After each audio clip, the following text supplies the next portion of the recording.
Road Race Series, headed to Indianapolis F1 GP course for round 10 of 18, and the championship battle is really heating up. The start was a little chaotic, with Hugo not getting a good jump and losing a few positions. But that wouldn't matter based on his fuel and pit strategy, which became the story of the day. How many stops? Well, for some, it was a 3-stop strategy, some 2, and some even 1 stop. There were a few incidents early on that took out some of the front runners like Matthias Egger and Marcus Saari. But again, the story of the race was pit strategies. Starting early on with Ben Cornett of Team Redline, who was on a 3-stop strategy and had taken on some damage, coming in at around 10 for repair and service. At this point, the My3ID drivers Hugo Louis and Jesse Niemanen stretched out more than a 10-second lead over their teammates Klaus Kivickas and Alexei Aloma. Most of the My3ID drivers took the 2-stop strategy route, while Team Redline drivers Gregor Hutu and Luke McLean stretched it out to lap 37 and went with 1 stop. That put Hutu right out in front of My3ID driver Jesse Niemanen, while Hugo Louis started dropping back after dominating the first half of the race.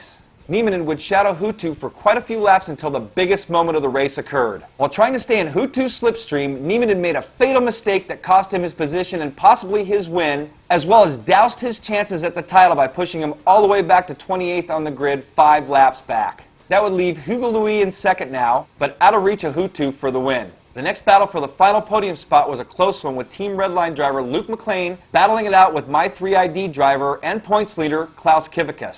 At least we thought that's how things would play out. However, Hugo Louis was forced to come in for a splash and go due to bad fuel strategy that ended up costing him some positions and a podium. That left McLean and Kivickas battling for second. Kivickas played it smart to maintain his points lead and didn't push it too hard, at least until they came to the line for a photo finish. Gregor brought home his 3rd win of the season and has now put himself in striking distance of Kivickas. After drops have been tallied, Gregor is only 3 points back of Kivickas heading into round 11 at Silverstone on July 16th. I highly recommend you guys tuning in to check it out because it's really starting to heat up.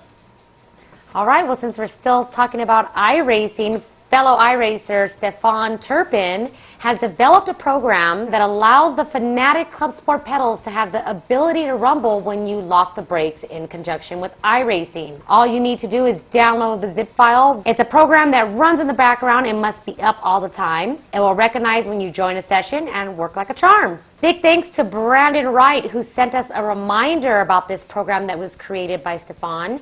And you can head on over to virtualr.net, and we have a link to that website here in the description of our show. That's right, and speaking of Fanatic, I got an email from Thomas, your good buddy. Mr. T. Mr. T.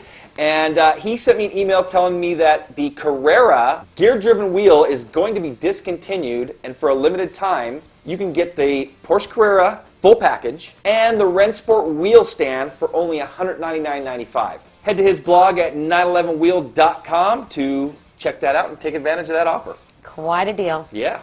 All right, that's going to wrap things up for this week in sim racing.